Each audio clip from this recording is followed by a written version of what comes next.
I'd like to call the LRTA District 2 meeting to order at this time. For those who do not know me, I am Billy Picard. I'm from St. Charles Parish, and I have the privilege to serve as president in District 2 at this time. So at this time, we will begin the meeting with the invocation by Reverend James Rome, the Associate Pastor for St. Bernadette Catholic Church.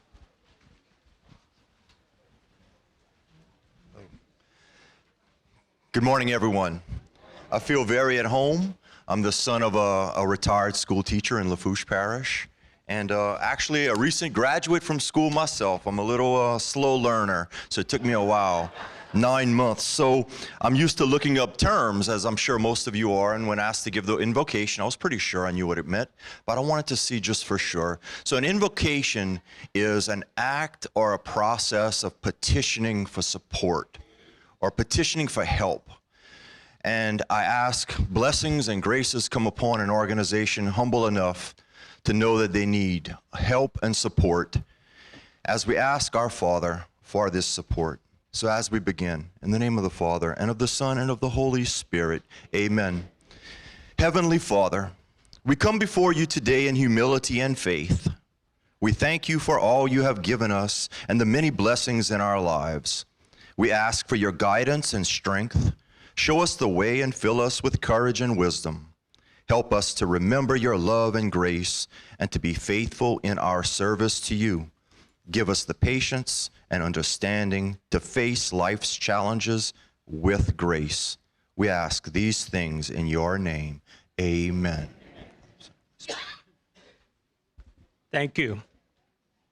At this time, we'll have our LRTA District 2 First Vice President, Arlene Prince Johnson, lead us in the pledge. Do we have a flag here, Lynn? Okay, right here at the front table. I don't need that. I pledge allegiance to the flag of the United States of America and to the republic for which it stands, one nation, under God, indivisible, with liberty and justice for all.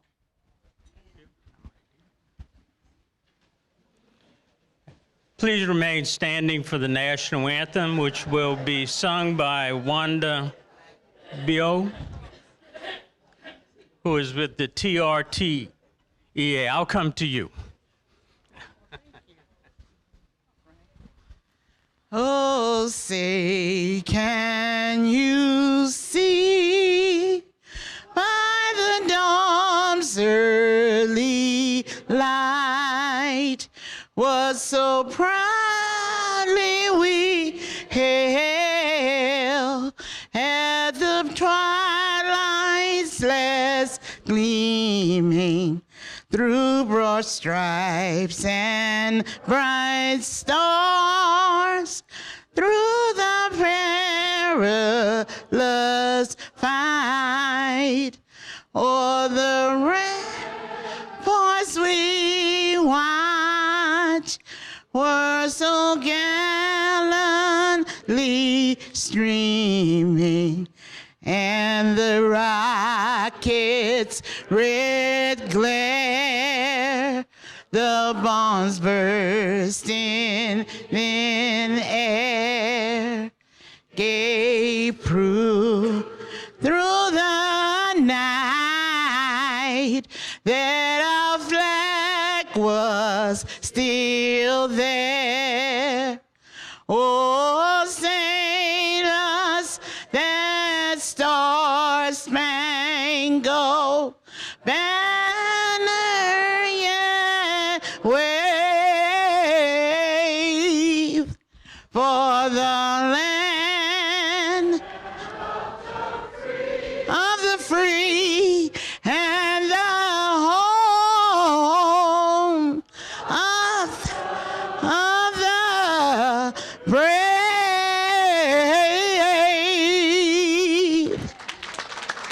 Very nice, thank you. Very nice, thank you very much. From Terrebonne Parish, and just give a wave. You don't need to stand, just give a little wave. Bubba Orgeron, Superintendent of Schools.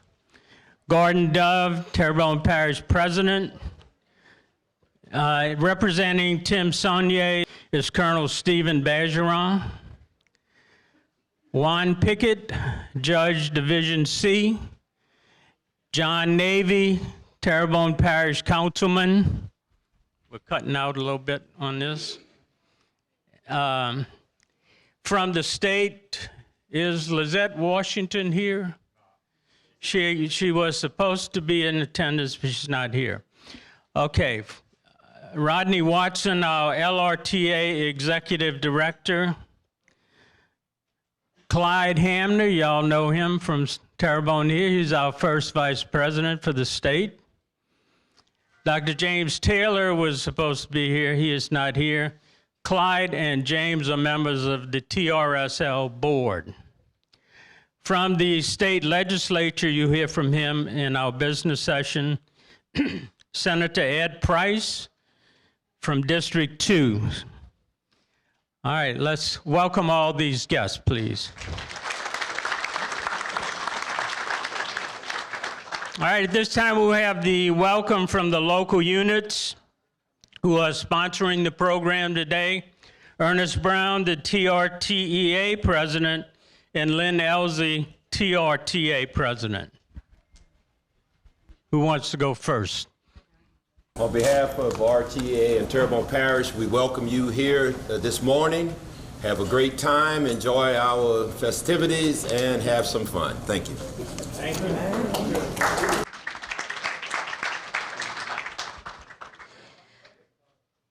I would like to thank very much our partner group today.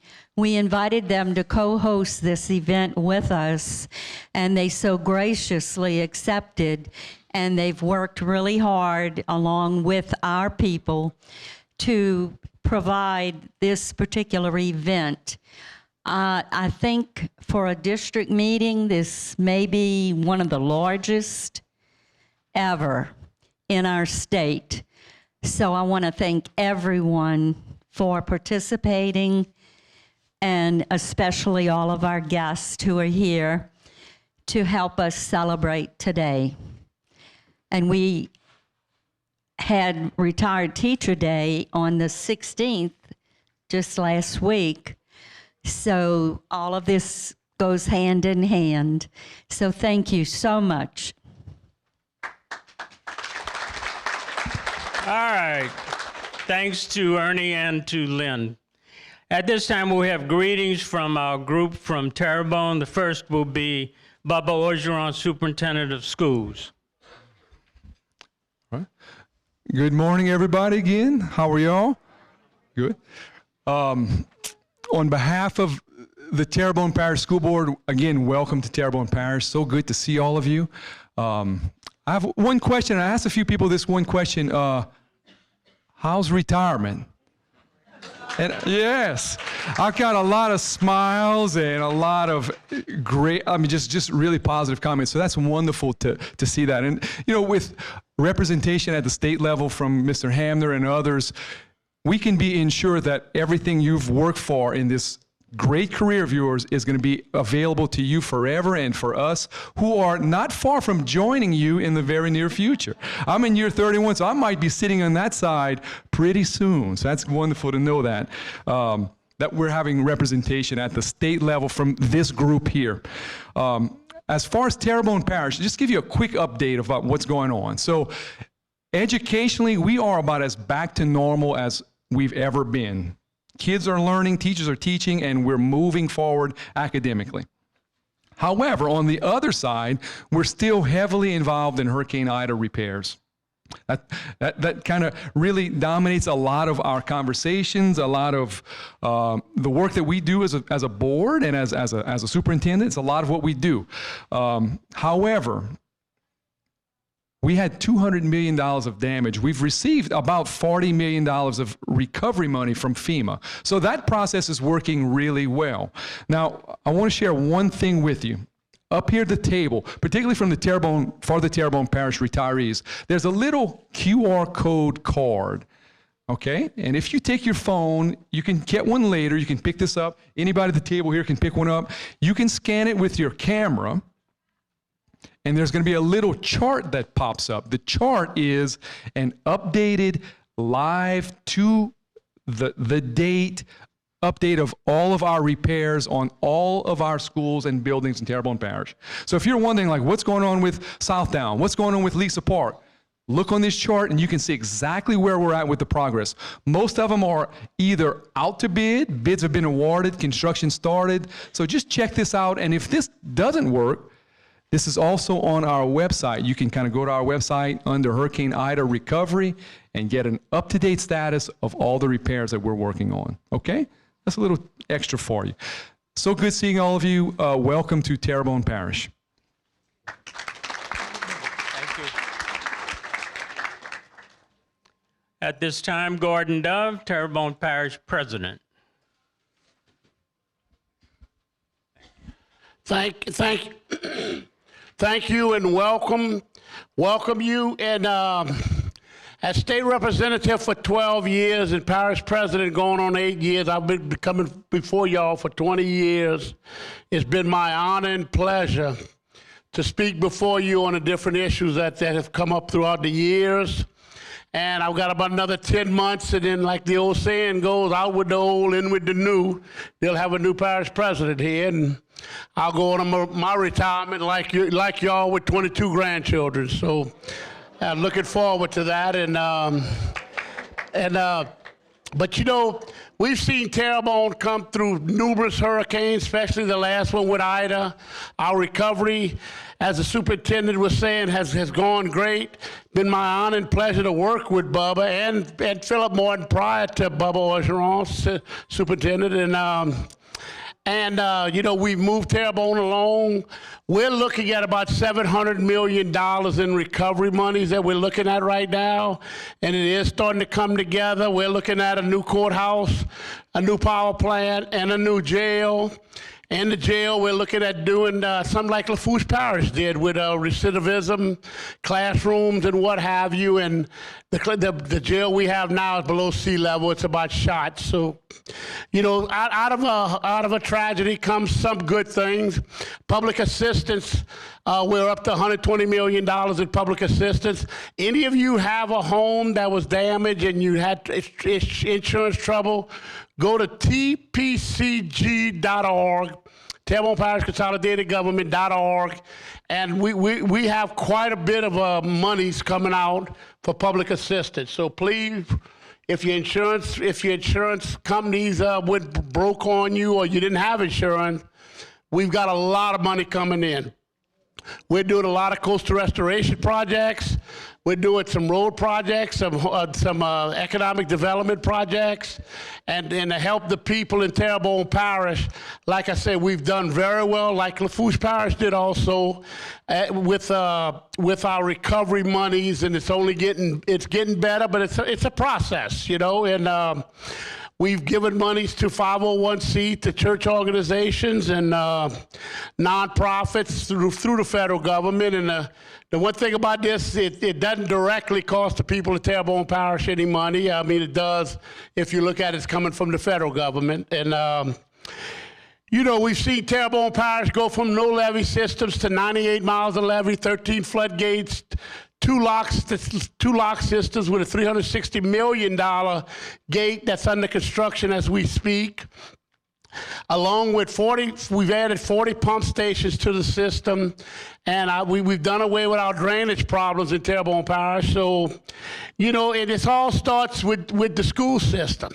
You know, if we don't have a great school system, we don't keep children here. They move out. If we don't stop people from flooding, they move out. You know, and I say this and I mean it, you know, God bless the retired teachers, the teachers, law enforcement, and law enforcement and fire enforcement, and definitely the veterans of the United States of America for keeping us free. And us like Lafourche and St. Charles and the other parishes represented in here, we've come a long way. We've got a lot of money to spend. We will spend it on the people of Terrebonne Parish and in Lafourche, and the prospective parishes will spend their money. And it's so important that this organization keeps going. Like I said, it's been my honor to talk to y'all, and I've always supported the initiatives of the teachers and the retired teachers, along with law enforcement and veterans, et cetera, and continue to. In fact, I served with Ed Price. Where's Ed at? Over here. He was a state rep, and they promoted him to senator. So I served with him in the House years ago, and we moved the parish forward, and we'll continue to move it forward. With that, God bless you, and there's a lot of things coming along with Terrebonne Parish. Our budget in Terrebonne now, $248 million, $250 million is our budget, and with $100 million more in construction going on as we speak, not including the levee board. Between the levee board and Terrebonne Parish, we're edging up to $2 billion spent over the last 15 years for the people of Terrebonne Parish. And of course, Morganza does go into Lafourche Parish. So Lafourche has a play in that also. So thank y'all. God bless y'all. They told me to keep it short, because if not, I could be up here 45 minutes and everyone would be aggravated with me and regret voting for me, But thank y'all. God bless y'all. And God bless the teachers and the retired teachers. Thank y'all for what y'all have done throughout the years. Thank you. Thank you. Okay, at this time, Representative Sheriff Saulnier is Stephen Bergeron, Colonel Stephen Bergeron. Thank y'all for having me. Sheriff Saulnier wanted to say that he was sorry for not attending. He has an engagement that he had to go to in Baton Rouge with the Sheriff's Association up there. So he asked me to stand in for him. He asked me to say a few things that he wanted to tell to y'all. Whenever Sheriff Saulnier took office, one of the things he wanted us to continue to do is grow as a parish, grow as a sheriff's office. He always wanted us to put our employees first, but he said one of his very first messages is never forget the retirees that served before you. And those are the foundation of the sheriff's office. And just like with the sheriff's office, the retired teachers are the foundation in our school system. So never forget the people that served before the people that serve now. Sheriff Saulnier is definitely committed to continuing to serve the school board. We have always provided training for the school board, and want to continue providing training for the school board. Also, he is actively pursuing and hiring school resource officers. His goal is, and I know same thing with parish president, is to provide a school resource officer for every school in Terrebonne Parish. That's our goal. That's what we're going to continue to strive for. It doesn't happen overnight, but one of the things we're doing is every school year moving forward is we want to provide a new school resource officer for every school. Again, thank y'all for having me. I don't want to sit up here and talk too much. Thank y'all for having me. Thanks for letting me stand in for the sheriff, and God bless y'all. Thank you. Next on our agenda, Juan Pickett, Judge, Division C. On behalf of the judges of the 32nd Judicial District Court, I wish you greetings and welcome to the Bayou. We really appreciate your service to the community, because education is the key, and that's why we're here today. It's about education, and you all have provided a foundation for hundreds and maybe even thousands of young minds throughout the state, and we thank you for that. As a judge, I see on a regular basis that there is a direct correlation between education and incarceration. If you look at the statistics, it shows that approximately 85% of juveniles who are incarcerated are functionally illiterate. If you look at the statistics also show that about 65% of adults who are incarcerated are functionally illiterate. So there is a direct correlation between education and incarceration. I see about 500 individuals a year that are pleading guilty or are being convicted in front of me in court. Of those 500, I've always asked them, what is your educational background? Over the last 8-9 years, I think I've had 3 people who've had a college degree. Less than half have a high school degree or a GED. The majority of the people who come before me do not have a basic high school degree. So we implore upon you the importance, and you know the importance of education, and we thank you for that. And the future depends on all the success that you all have done in the past, and we're going to build on that in the future. Education is the key. I know that teachers face challenges on a daily basis, and I applaud you all for that. For 30 years, I've been in and out of the schools throughout the parish talking to individuals. I've seen the problems that the teachers are facing on a daily basis.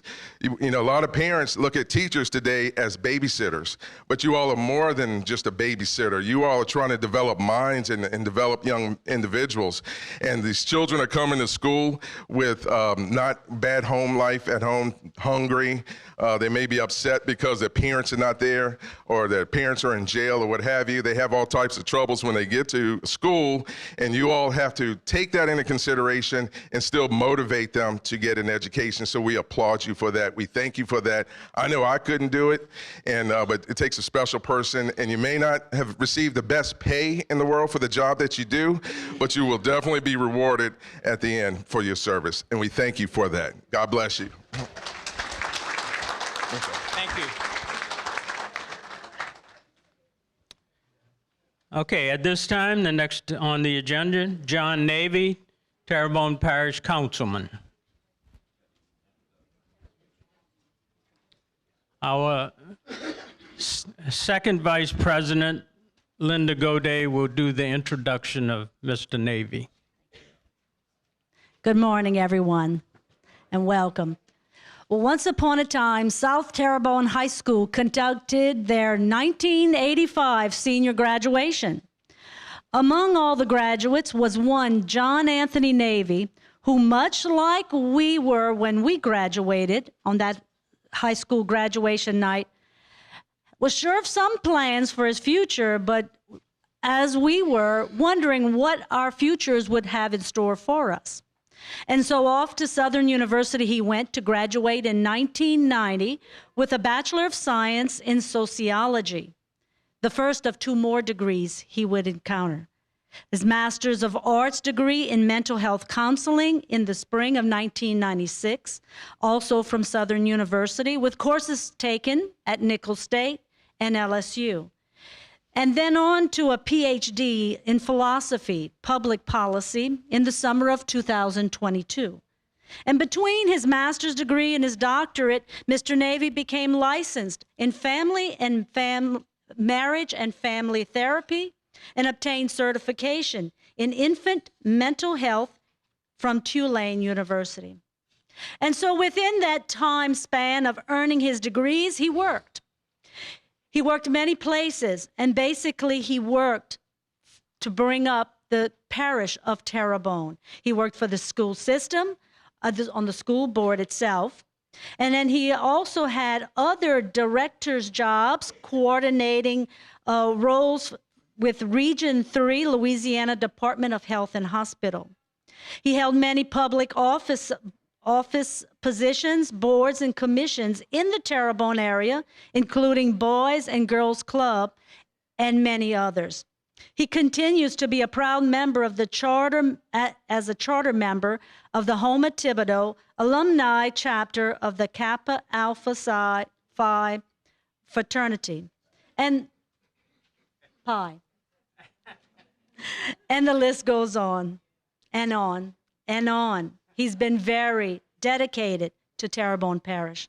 He has received recognition for his endeavors in the public service from the National Housing Authority, the NAACP, and just to name a few, many others. John Navy, in 1985, a senior of South Terrebonne High School, has spent 38 years giving to his community, all for the betterment of the human experience. I would say the moral of this story is dignity to humanity. But in no way am I suggesting that we are at the end of his story. This introduction was but a thin slice of his life.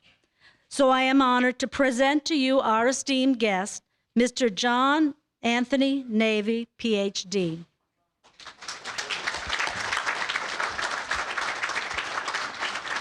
Thank you. Appreciate it. Thank you. It's an honor to be here, definitely in front of you all for our retired teachers. Me being a retired guidance counselor, I feel privileged to be here. Actually, my Uncle William Simmons, he's retired actually from the school system administration.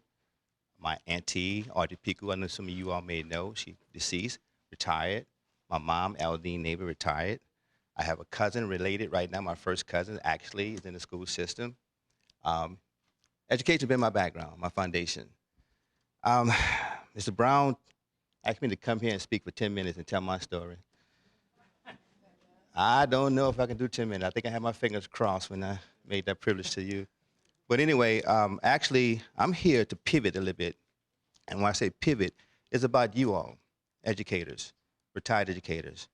A lot of people don't realize that you all are not just educators. In the classroom, you're basically parents sometimes. Parents, okay? Parents. You all probably spend more time with your students in the past than you ever done with anyone else. Parents in the classroom. Parents. Not only you all are parents, Judge Pickett said it very calmly. You are basically heroes, and I'm gonna tell you why. You save lives, lives that you probably never imagined that you have saved. Students you actually touch that you have not saved. You just don't know that, but you have saved lives. And I'm gonna give you a prime example of that. I'm gonna give you my story. I grew up in McCannville, a small community in Houma, Louisiana. My mom was a single mom. My dad died when I was 3 years old, drowned at work. My little brother, 3 months old. My mom raised us single-handedly in that community by ourselves with the help of our support of our family as a mother. The only foundation I had was education. They constantly pushed and promoted education to us. It was very vital for me. And the reason why I'm saying this, I never forget, I was in Honduras Elementary School when a teacher put me out the classroom and put me in a classroom, another classroom, and another teacher came in there and said, my husband was the first one to try to jump in the water to save your daddy. That was a teacher that pulled me out to give me that comfort. While I cried, she hugged me and told me it's gonna be okay. We're here to support you. My first encounter of understanding what a teacher role is, not just as an educator, but somebody that's cares a lot. I'm gonna take you on my educational journey, coming from the area I'm from. That's the elementary school. Middle school, Oakland Junior High School. Met some strong foundation. I met a man named Philip Martin during my education journey. He was like a very instrumental person in my life. Became a superintendent. So, of course, I was a class clown when I was in school. I'm pretty sure Mr. Hammer gonna contest to that when I get to South Terrebonne. But I was a class clown. So this teacher sent me to the office. So Mr. Martin called my uncle, Mr. Bill Simmons, and said, Mr. Simmons, your son, they call me your son, but your nephew in there just clowning in class. What you want me to do? Bring him to the office, give him a paddle. Give him a paddle, you know. So I'm like, give him a paddle. Yeah, I'm listening to what he said, give him a paddle. But I thought they were just gonna try to intimidate me. So Mr. Martin came in there and said, bend over, I gotta give you a paddle. Give me a paddle. Bend over, give me a paddle. Mr. Martin had paddles with names on them, you know what I'm saying? Titles on his paddles. I'm like, golly, you know. But gave me a paddle, and he set me down. And he said, sit down. I said, well, wait, hold up, wait. He just gave me a paddle. Can't sit right now, man. So he said, you know, do you know why I gave you a paddle? I said, because I was clowning in class. He said, no, because I love you. I care about you, son. Because you need your education. You got to get your education. He said, you might want to be a lawyer or a doctor one day. He said that. And from that day on, that was another inspiration of a prime example of what you all do, saving lives.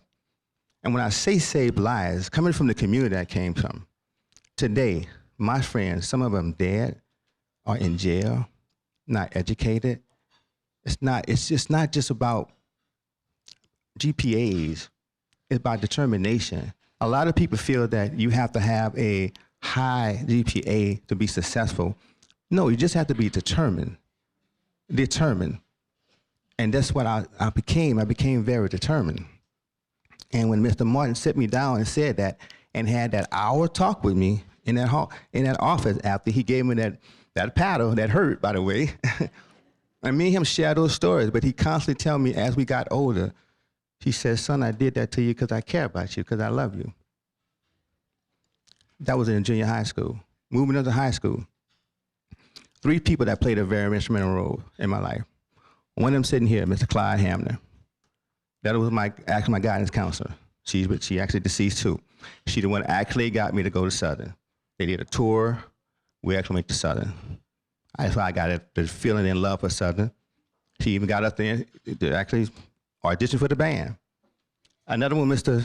Ernie Brown. He was my coach. He was my PE teacher. I won't tell that story, okay?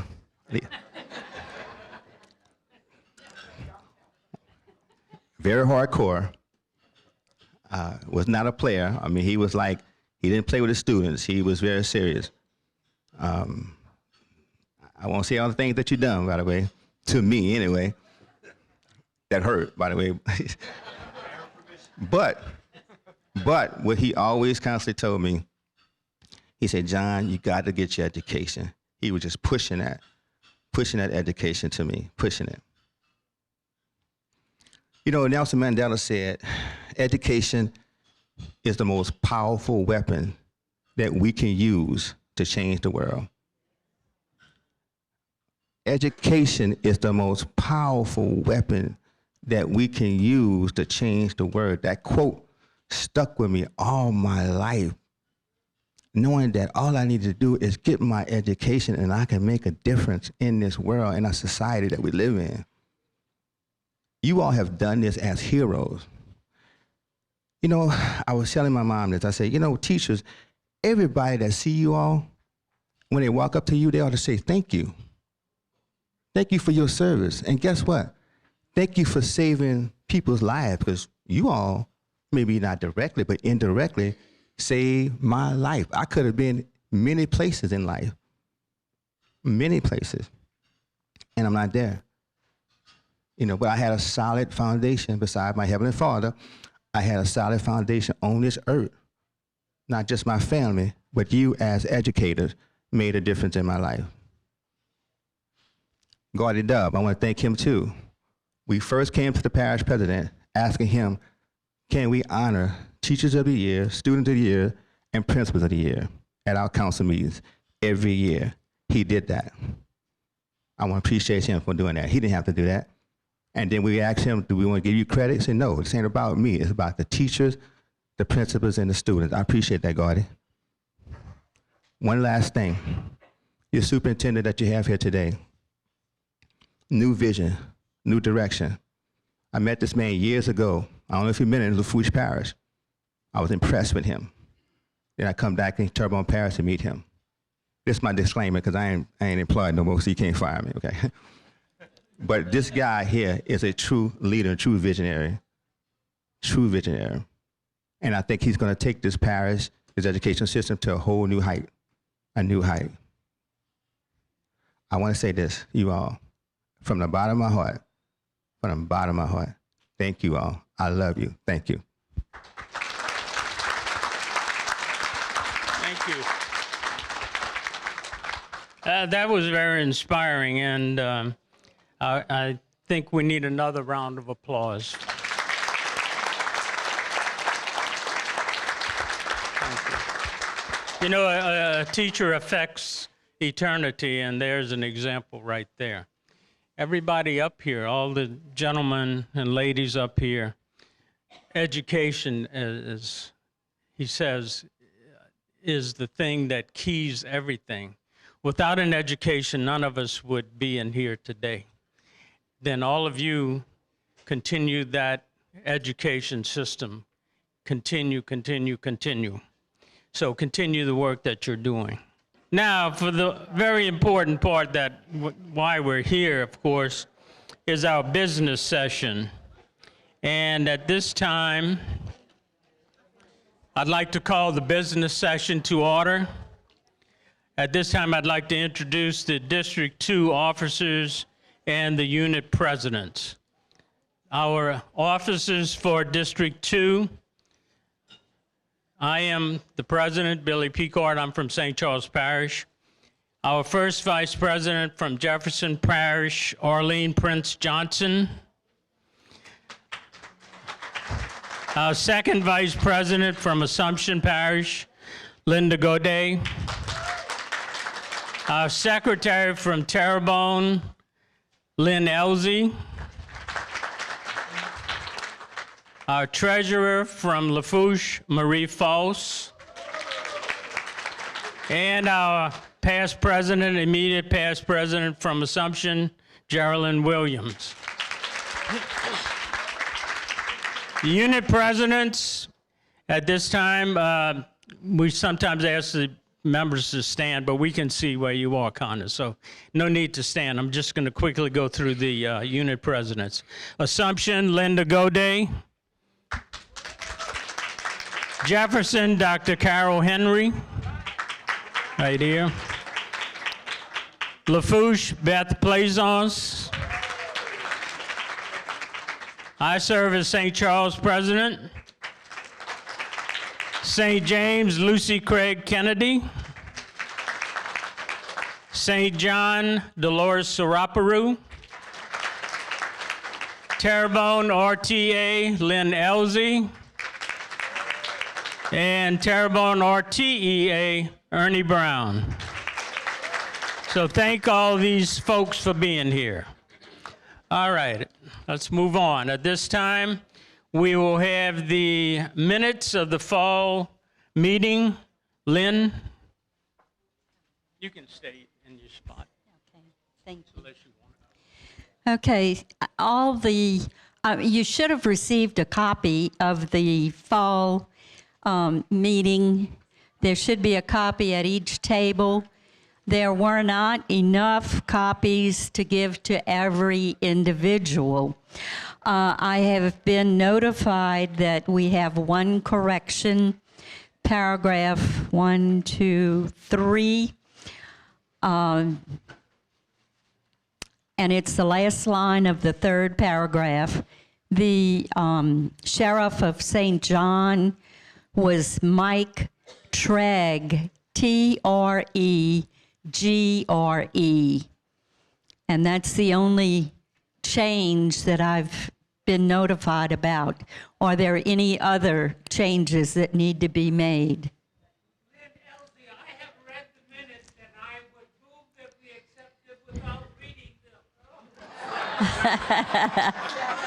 them. Okay, and we have a second by Charles. Yes. Okay, and Ernie. So all in favor of not reading the minutes? Okay, we approve the minutes as presented. Thank you. Okay, thanks, Lynn. Our next item on the agenda, the treasurer's report, Marie Foss. Yes. Our state allocation for the 22-23 year was $4,194. As you know, this figure is based on our district's LRTA membership as of April 1st. Our 2 planning meetings and the fall 22 district meeting held in St. John, together we have used from our budget $2,209.87. And that leaves a balance of $1,984.13 for today's meeting. Mileage for today comes first from that figure. So if you have been given a green voucher form, please fill it out and return it to me before the end of today's meeting so that I can submit that to the state. After that, then The expenses for the meeting today will be submitted and determined as to how much the 2 Terrebonne units get for that. As a reminder, all of these transactions must be completed by March 31st, as that is the end of the fiscal year. Thank you. We do need a motion to accept the treasurer's report. So moved, seconded by, say your name so she can record. You got it? Motion by Arlene. Lynn, you have it?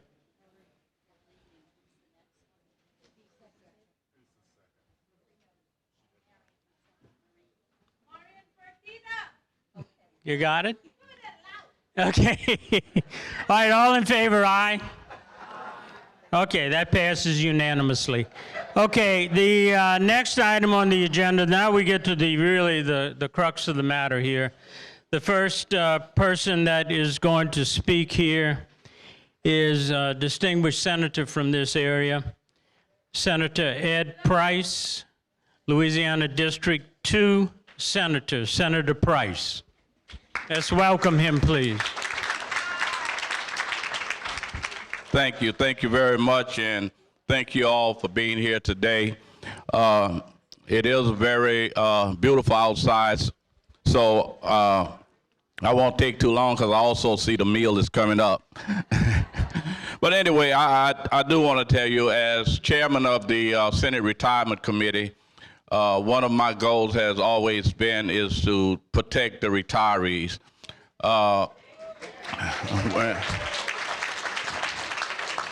When I first got elected to the legislature, and by way of the St. John Parish School Board, I was president of the St. John Parish School Board also. And so I realized the significance that you offer to our children. So, but once you have left there, you still have to continue. Like the speaker said, you are the backbone, you are the foundation. So we have to make sure that you are taken care of once that you move on. So when I was in the House, I was on the retirement committee and I served there. Then when I got elected to the Senate, I was actually be president of the retirement committee, which I graciously accepted because I understand the need and what goes on. But one of the first things I did as Senate chairman, I tasked the systems, the state systems, with finding out, because we had people, and I was getting a call once I got there, that had actually fallen below the poverty line because of inflation and not getting the cost of living adjustment.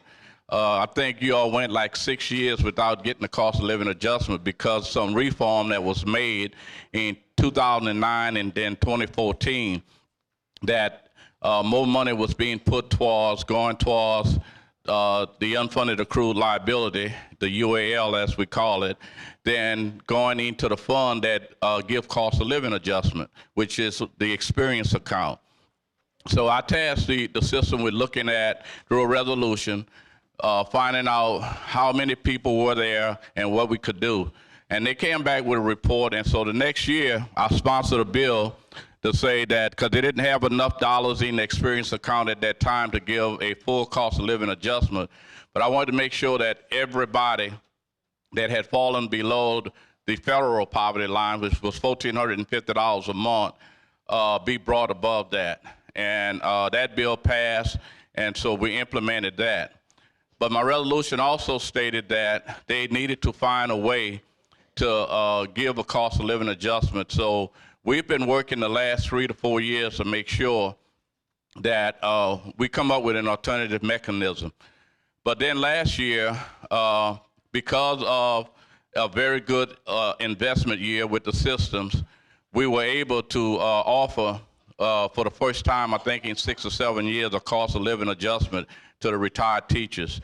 And all the state retirees received something, but the Retired Teachers Association was able to give a 2% cost of living adjustment, which many of you all received. So that didn't stop there. I said, we've been meeting the last year and a half to try and come up with an alternative. And this year, I've filed a bill already, which is going to be Senate Bill 18, to say that it's an alternative mechanism to provide future cost of living adjustment. The one thing that I do not want happening is that U.S. retirees have to wait 6, 7, 8 years before you get a cost of living adjustment. That is unacceptable. So my battle is to make sure, and some of the issues with it, and I won't get into the deep weeds of it, but right now, with so much money going towards to pay off the UL, it's an indirect cost. You have to wait on good investment years in order to get into the experience account, to get enough dollar there, because it's a recurring cost once you start getting it. So I have proposed this year that we do a direct method of funding the experience account. Basically, we're going to eliminate the experience account and come up with what we call a funding deposit account. And dollars in that would be funded through a direct employee contribution, as well as money that has been invested, and putting some of that aside also. I think what it would do is provide, at least hopefully, it's not guaranteed, but we're trying to make a mechanism where you can get one every other year. By state law, you can't receive one every year. That's already there, but every other year, we're going to be trying to make sure that we come up with this. And how we're going to achieve this is, many of you may know that because of the unfunded accrued liability, they've been putting more, but by 2029, we have to pay off what is called the IUAL, which is the initial unfunded accrued liability. We want to capture that funds that they're presently paying off the IUAL and put into that account. And once we get it into that account, then we can start giving pay raises on a recurring basis at least every other year. And that is my goal. That's the mechanism that we're doing. But we're going to need your support. Not everybody yet is on board. I have been meeting with other members of my committee, and I think that's going to be good. But we're also trying to get other people on board to come in and talk about it. And I'm sure Mr. Watson is going to bring you up to date. They've been going around the state, trying to make sure that every organization like this knows that they have to contact their legislators to say that we need to do something different. It's not working what we're doing right now. Let's at least try something different and be more of a direct fund than a fund that's indirect of placing money into that account so that you can receive a cost of living adjustment. So my fight is, and he's going to come up with some things about how we can do that. But numbers count. When people at the legislature, at the Capitol, see individuals like you writing them letters, calling them, emailing them, it makes a difference. And that's what we have to do. It's about lobbying these legislators. We get lobbyists all the time from all kinds of different organizations. Your organization should be no different, because we're going to need you. We need you there. We need you calling your legislator to say, vote for this bill, because it's important to us. We are retirees. We have given to this state. We have given to our children, and they are successful. I'm successful because of teachers like you. And everybody in that legislature is successful because of individuals like you. You are the backbone. You're the foundation. So you need to now ask them to be a part of this, to support these efforts so that you don't have to be waiting 5 to 6 years for a cost of living. And the way inflation is today, I mean, the money you get just don't go very far anymore.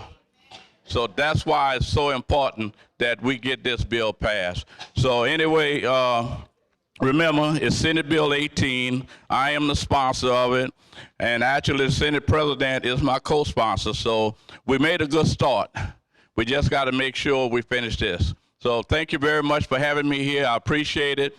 Also, I know some of you may have other kids that are teachers or whatever. We are presenting a pay raise for teachers this year, which is very important also. So that's another thing. You know the teachers in the classroom today, what a fight it is and what they have to do. So they need that pay raise. I'm supporting that pay raise.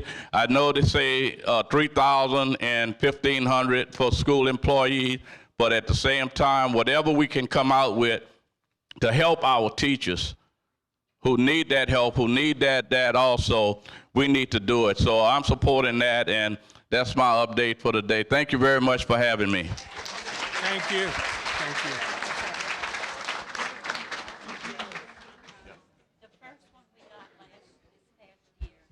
There's a question from Lynn. Hold on. The amount that retired teachers got this past year was right at 1.5%. It was 2%. 2? Okay, what kind of percentage are we shooting for the next go round? Another 2?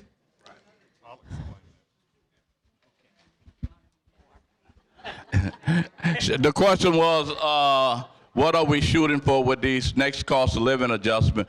And actually, you know, the system themselves come up with the formula in what they can give in the amount of money that's in the account.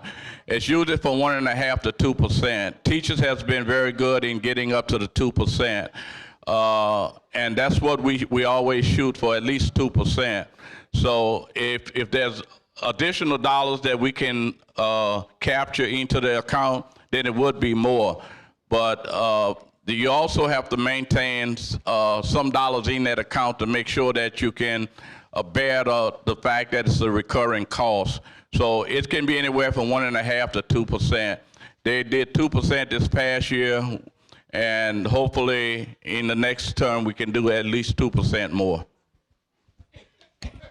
Thank you. Thank you for being the lead in Senate Bill 18, and I know you had the support of everyone in here.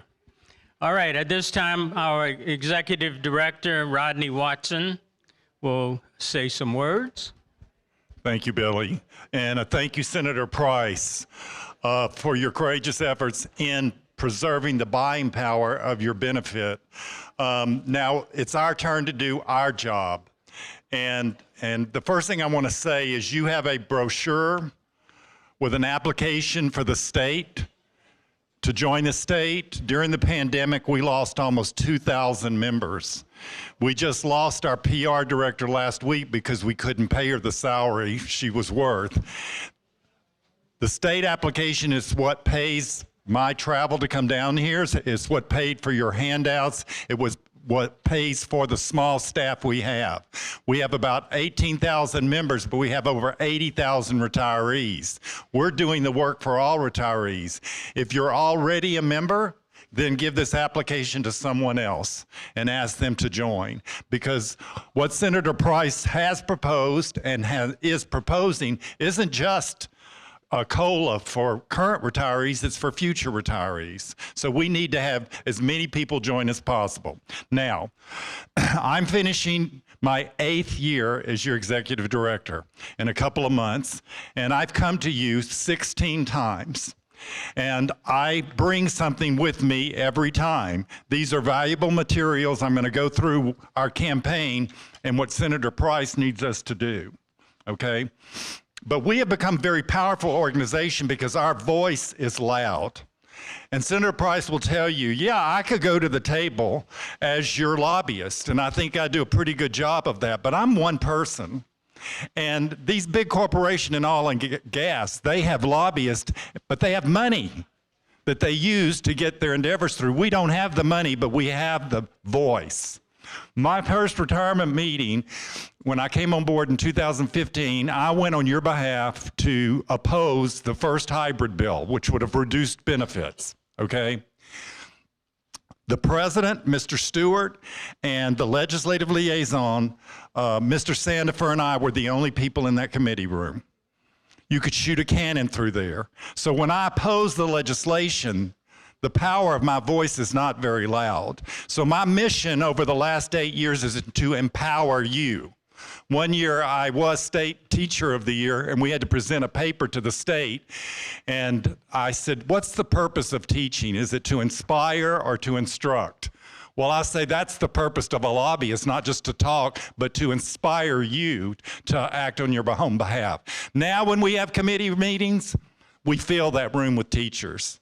Now when we have legislation, we write letters, we make phone calls, we send emails, and we meet them on the church steps. That's what it takes. Look at this room. This is a record-breaking crowd. So let me go through what I need you to do. Now, if you'll turn to the 5th page of this packet. So some of you didn't get packets because we brought 100 packets, okay? If you didn't get a packet, I need unit presidents to raise their hands. Okay, unit presidents, we are mailing you 25 additional packets and brochures today. So people who don't have them, please get them out there. Okay. So turn to page 5. It should say Introduction, Dear Retiree Advocate. And if you have a packet but you're not a retiree, you're a guest, maybe you could share that with another retiree so that they'll know what to write their letters. Okay, if you are not a member of our email club, then I want you today to go to lrta.net, scroll to the bottom of the page, it'll say Join Email Club. We will send you notifications of what to do and when, okay? Now, the biggest thing we're gonna do, and this is what Senator Price was alluding to, is we are going to solicit support from members of the state legislature. I need everybody in this room to write 4 letters. All of this is in the Dear Advocate letter. I've spelled it out, okay? Now, the session's gonna run really fast. It's gonna run April 10th to the first week of June. I'm assuming Senator Price is gonna run that bill pretty quickly. Yes, the good news is we don't have any bad legislation pre-filed. Okay, so the first letter you're going to write is to the chair of Senate Retirement. All the contact information is in here. Okay, so what you have in your packet is contact information for the retirement committees, a piece of paper that helps you locate your local senator and representative. You also have 3 sample letters that I've written for you as a starting point. Okay, and then you have 2 what we call fact sheets. Catherine Whitney, the director of TRS, and I worked on those fact sheets, and it's put all of the issues in question format so that you can understand it. How do we fund COLAs now? How do we need to fund them in a direct way? And then in your letters, you want to assure legislators that their concerns are met. Say in your letters, COLAs cannot incur debt. COLAs don't cost the state money because we only put money in the account when there's a savings. All of that's in the letters for you. Okay, so the first one you're going to send to the chair of Senate Retirement, and they publish those letters and share them with other members of the committee. So you're going to write that. So you have 3 sample letters, but say poignant things like, we've received 2 COLAs in 7 years, 3.5%. I did your homework for you, and it's in the letters. Inflation is almost 18% for that same time period. That's why we want to do it now. Why is an issue for us, okay? $1 in 2015 will now cost $1.25 to buy the same thing. I did your homework for you. Have you been to the Everything's a Dollar store lately? Everything's $1.25, the $1.25 store. Say things like, you know, when I got my benefit in 2015, I could take my grandkids out to dinner twice a month. Now I can only take them once a month. That hurts local business because you're not paying sales tax and buying products. Say things like, we lose over 20,000 citizens a year. 80% of retirees stay in Louisiana. That means you're paying property taxes, which is funding local government. That means you're paying sales tax, which is funding local and state government. Remind them of those things. Also, remind them that there are employee safeguards, because legislators are worried about debt. No debt. And you might say, well, okay, but you're going to get so much money in that account, the employer's not going to get it. Well, it's in the fact sheets. It's capped at 2.5%. So the way it would work now, let's say next year the debt drops 1%. We split it. We give half of it to the employer, half of it goes into a COLA account, okay? That's reducing the debt, it's giving the employer more money. But let's suppose it went down 6%. Not likely, but let's say it did. 2.5% would go into the COLA account, the rest would go to the employer. This is assuring them that there are procedural safeguards. Also, assure them the legislature will still approve the COLA. It'll still be ad hoc. Those are employee safeguards. That's how we're selling it to legislators. When you write your letter, start off with something personal. Handwritten letters are the best. So go home and write one a day, put them in the envelope, and wait for the all-call. But say something about myself. My name is Lynn Elsie. I taught for 152 years. I know where you live, okay? Say something personal, but assure them, you know, you could say I'm a 30-year educator of Terrebonne Parish, that I make contributions to community, that I pay taxes, that I help fund the state. Those are all very important things. So if you're not an email person, I put projected dates for the letters. So these are the 4 letters. The first goes to Senate Retirement Chair. Then after it gets through Senate Finance, it's going to go to the full Senate, so write a letter to your senator, okay? Then after it passes the Senate, it will start over in the House, so the 3rd letter is going to go to House Retirement. Chairman DeVilliers, contact information's in there. Then the 4th letter will go to the House, your representative, okay? So handwrite those. We will send an email blast that says, send your first letter today. Okay? But if you don't have the letters, I've got the timelines in there, okay, to do that. There are other things you can do. If you don't like handwriting letters, you can type your letter, but hand sign it. If you're a technology person, you can send emails, okay? You can do the same thing in an email. You can call them on the phone. You say, well, I don't know what to say. The talking points are in this packet, okay?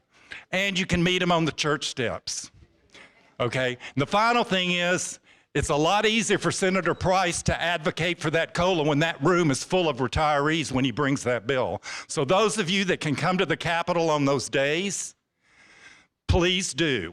Now, we've got a group in Baton Rouge. I did a sign-up sheet when I did Baton Rouge for our Capitol advocates. And we're going to set up a group email for them to come, but it helps to have other people there. And you might say, well, I don't know what to do. Don't worry about it. Renee and I and Morgan will be standing outside the committee room door.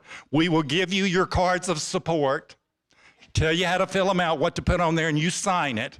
Then I'll take them up and give them all to the bailiff. And Senator Price will tell you they have to read every single card out loud, okay? So that's powerful. It's a lot harder for him to say no, so we'll need you to come twice. Clyde has come several times. Clyde has sat with me at the table. We will be the spokesperson. The president and I and the legislative chair will be your spokesperson when we sit at that table, but we need you back there. Then after you fill out your cards, go in the room and sit there. And if you have a pair of glasses, put them on the end of your nose. And let them know you're staring at them. True story, my first year we did that. We filled the room for the first time, and Peggy Amy, who's from the Ascension Unit, came up there, and Tony Bacala was sitting there, and he acknowledged Peggy Amy as his teacher, okay? And he's been a friend to us. And she was allowed to speak, and she said, yeah, I remember Tony. He hated my guts. I taught him in 3rd grade. He said, all those kids hated me. They played tricks on me. They put a snake in my drawer, an attack in my... They did it all year, and they said they were so happy the last day of 3rd grade until I announced I was going to be their 4th grade teacher. True story. It's powerful. It's powerful, but if you will come and be a part of that, that's empowerment. our last newsletter, when we passed that COLA, join the state organization to get the newsletter, but these are folks that were instrumental, including Senator Price, in getting that COLA. You know, when I started teaching in 1977, I thought, well, you know, I'm going to go in there and I'm going to take care of those kids, because if I take care of the kids, the system's going to take care of me. But that's not always the case anymore. So we need to be our own advocate. So let me recap, and then I'm going to tell you what we've done to get us in support before we adjourn.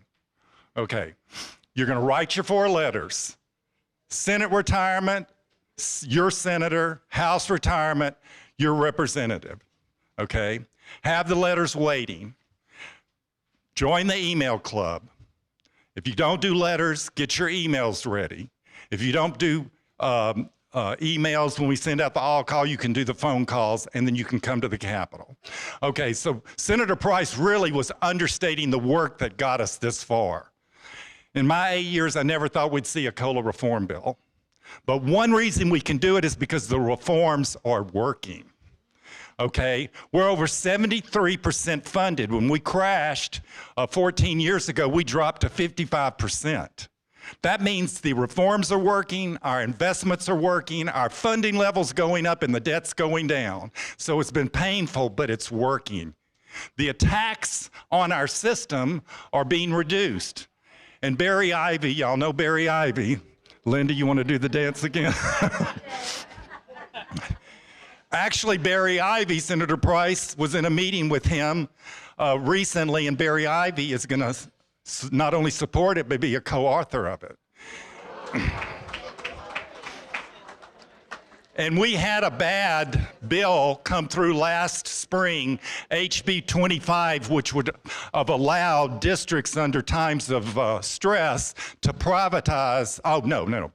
HB 25 was a bill that restricted boards from investing in energy companies outside of Louisiana. Now, the thin guise was, oh, that protects oil and gas in Louisiana. Well, I just stopped at the pump on the way over here. They don't really need protecting. But we do invest in energy in here. But the trustees said if that law had passed, our retirement system would have collapsed, because we invest in energy companies across the world. Barry Ivy was in that committee meeting, and he winked at me. I thought something was wrong because he winked at me. And then he actually he actually opposed the bill. He said, you know, it's not the legislature's responsibility to tell the retiree boards how to invest their money. And then he looked at me and said, see, I can be your friend. And then McCormick, they had to read all those red cards we filled out. Barry went and picked up the cards and said, Representative McCormick, you think this is a lot of cards? You should see when I bring a bill. So we laughed about that. But the point is, we've treated each other with respect regardless of our differences. And when you treat with respect, you can build a coalition. And that's what I want to end with. What have we been doing? Well, first of all, we've been talking to legislators every day and night to get their support in advance. Catherine Whitney, the director, they've done the legwork and construction of the bill, and I'm proud to say that when the bill came to TRSL, Clyde Hamner in this room made the motion. Dr. Taylor, who would have been here today, seconded the motion to send over the first TRSL board-sponsored legislation since 2014. This is a beneficial bill. Okay, so Catherine asked me to do my homework. Well, in 2019, we were invited to join the Louisiana Public School Coalition. Okay, so in that coalition, and I know all these folks, you know, it's 6 degrees of separation, right? When you wear all the hats, you know these people, right? I've had so many different jobs that my daughter thinks I'm in a witness protection program for educators. Okay. I contacted each executive director of the organizations and asked them for support. We have support from the School Boards Association. We have support from the Superintendents Association. We have support from the Principals Association. We have support from the Louisiana Association of Educators and the Louisiana Federation of Teachers. Now, they trust us. And you might say, well, why wouldn't they support it? Because when that employer rate goes down, that money could be used for teacher pay raises. So giving half of that to us is taking money away from somewhere else. So usually superintendents and school boards oppose it. But I sold it using language Senator Price used, and I'm saying, but this is a cost of living increase for future retirees. They don't get any buying power after they retire, and so they're all on board. Now, why do we do that? Because we supported them. He just told you about a $3,000 pay raise, right? Well, teachers did get 2 raises in the last several years, and I went to those committee meetings and I filled out a card of support on your behalf. They supported us. They were all sitting behind me when Senator Price bought the COLA bill last year. It's powerful when he reads that card and said the Louisiana School Boards Association supports the COLA. That's what coalitions do. So what I'm saying is we've done a lot of homework. Now it's your turn. So I just want to recap. This is a historic piece of legislation. This, even though we'll start putting money in the account next year, and we may not get it until that IUAL's paid off, but we're going to be making payments. And then once we hit that 2.5% around 2028, 2029, that 2.5% should give us a 2% COLA every 2 to 3 years. Okay? Lynn's comment about it should be more. Okay, one final comment. Normal inflation is around 2 to 3%. This is an unusually spiked time. Okay, somebody said to me at a meeting, well, you know what? My husband got 8% in Social Security. Okay, they did. Did the employer Social Security or employee Social Security rate go up? No. That means it's unfunded. Social Security is in trouble and it's scheduled to run out of fluency in 2034. The COLA you got, $400 million. I know it's only about $30 a piece. The money's in the bank for the rest of your life. Reform's working. So we need you to get behind this. Take these packets and give them to as many people as possible. Get your letters ready, and we will keep you informed. Okay? Yes, sir. I'd like to say something. The senator probably belongs to one particular party. My representative belongs to the other party. His wife is a professor at Tulane. He has never, ever answered a letter from me or my wife. Our senator answers every letter, but the representative is always against education, even though his wife teaches. So I think we ought to, like, my representative gets letters. What I'm going to do is write a 5th letter. Pick out somebody that's not my representative, who belongs to the opposing party, because they're the ones in charge. Write them, and write them, and write them. To make sure that they know we're teachers and we do everything we can, and we also told them. Right. Thank you for that. He expressed my frustration like a hammer on a nail. But I will say this. The fact that we have both a Democrat and a Republican co-signing this bill will bring into focus a more bipartisan approach to this. I'm very proud to say that SB 6 that he passed last year, it passed every committee, both the House and the Senate, with 100% support. That may be one of the few partisan bills that's passed in the last 8 years. So while we've got the momentum going, let's keep it going and try to do it again. Thank you, sir, for that comment. Any other questions or comments? I know the food's getting cold. Okay, I'll end by saying I talk really fast. Some people say I do that so you can't think of a question to ask. But it's because I have so much to ask. Every single thing I've talked about with instructions is in this packet. Please use it. Let's make this a successful year for SB 18. Thank you.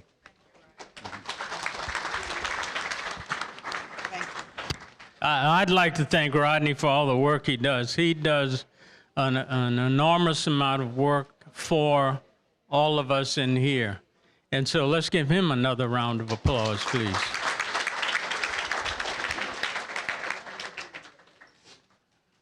Okay, at this time, looking at your program here, before we do the meal, before we do a little break, We have old business, new business. Any members of our board or any people who are members of District 2 have any new or old business you would like to discuss? Okay, seeing none. Clyde Hamner is one of our representatives on the TRSL board. Clyde, would you like to say anything about what's happening with TRSL? Just real quick, because I'm hungry. I'm 2 diabetics, so I got to hurry up and eat.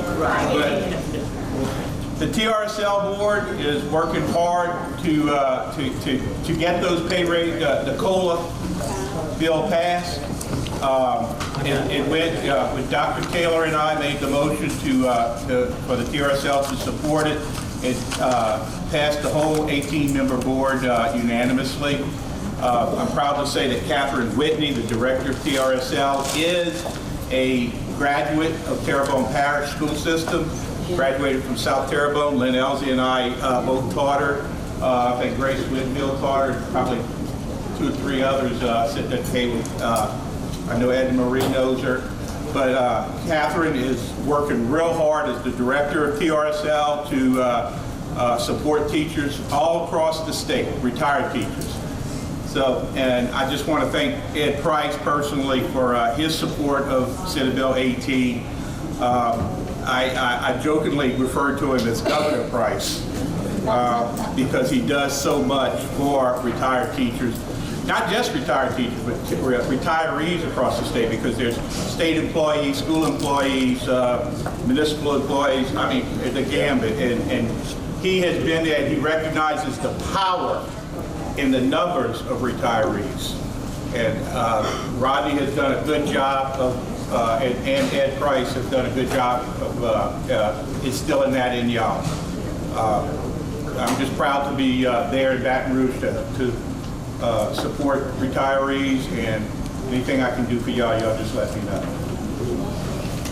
Thank you, Clyde. I want to say thanks to, and this is a first, both Terrebonne units for coming together and putting this program on. And I think, you know, it reminds me of kind of when I was coaching and getting people together. And Ernie and I coached against each other. We officiated and so forth. But the power of one, what everybody's talking about here is the power of one. One for all and all for one. The power of one. All of us in this room act as one to talk to the legislature to get things done. We can't do it alone. As Dr. Taylor, James used to always tell me, 2 heads are better than 1, 4 are better than 2, 8 are better than 4. So all of us together can do some good.